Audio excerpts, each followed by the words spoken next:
I'm curious your take, Craig. So we talked about running, how that translate over into business, and then one of the other pieces of information that you threw on our show notes was, and I also relate this to business a lot as well. You were in a cover band, yes, in the Boston area. Yes, I love the aspect of being a performer because you can't just start being, selling out arenas and big stadiums. I mean, you're starting in smoky bars with one or two people, and that's just like growing your email list. And you have to have the perseverance to continue to perform like it's the biggest show that you've ever performed to, and it's in front of your mom and or her friend, but you got to make them want to come back for more. So we're I'd love to hear.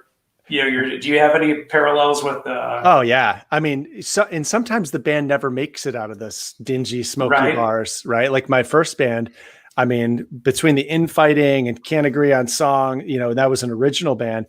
It was, pretty good music when we recorded it, but just, we'd play a show and somebody would hit a wrong note, and the whole conversation on the ride back, we might've been playing in Hartford or something, or 3 hour was just critiquing the show. And I'm sitting in the back seat. I'm like, oh my God, make this stop. Like, let's just improve and move on. And just like, let's try to get out of this like negative state. So when I started the cover band, it took me actually a year to found the band and to get all of the right members, because I had this vision of building a really technically good cover band. So actually my bass player was a principal bass player in the Boston Pops Esplanade Orchestra. My guitar player was like this insanely amazing Irish based guitar player. I had 2 women vocalists that were like some of the best singers I've ever heard. We ended up bringing on a keyboard player. And so, but that too was like, we'll do a Thursday night gig for a couple $100 and we'll put it out there. And then you get better and you get better and you get better. And by the end of that year, that was actually fast growing, because a cover band, if you're good, people can sing the songs and they love an original band. There's a lot of parallels with a startup. If your songs aren't catchy enough, there's no hook, and you don't have a big audience already, it's incredibly hard to acquire new listeners, right? To get people to show up to your shows. I mean, that was painful, but the cover band actually was a moneymaker. And in fact, at that time I was working at a startup, not making enough money. The cover band was actually like a huge supplemental income stream for me. So is the band startup number 7, or is that not in the calculation? I don't think I counted that in the calculations. Maybe you should readjust. I might have to readjust. Something that was interesting with that, I thought about when you bring that up, Tim, was Jay Billis, who is an ESPN analyst and color commentator on a lot of basketball games. Used to play basketball at Duke.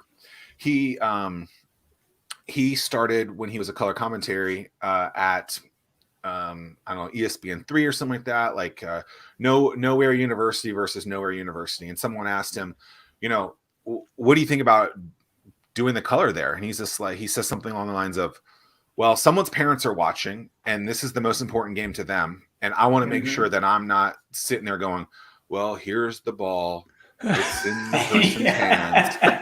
And it's like how you practice is how you play, right? And so it's so important to not look at it as, oh, the crowd has one email list, or there's not one email in the email list. It's that person is here because they want to be. Mm-hmm. So give them the greatest show ever. And that's how he looked at that. And now he's one of the the biggest analysts in the business. And it's like, you're looking at this completely the wrong way.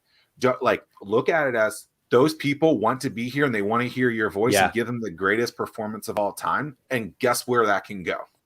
Well, and that's so true. And sometimes you might have to fake it a little bit, right? Like, there is real disappointment if, we've put webinars on that we've put a lot of effort into, and you'll get like 30 people signed up and then 3 show up, and you're like, Reddit.com has started like that, right? Where they had to create their own like accounts talking to each other. They're just forcing it, right? And it is disappointing. It's really disappointing. Like, one of our cohorts was a lot smaller than the others, and that's, as a founder, that's disappointing. But you can spin that positively and say, well, that actually means we get a little bit more time with each founder. We can be a little more hands-on. And you just kind of got to keep moving forward. Like, that's just the name of the game. You roll with the punches, figure out why. Roll with the punches. Yeah.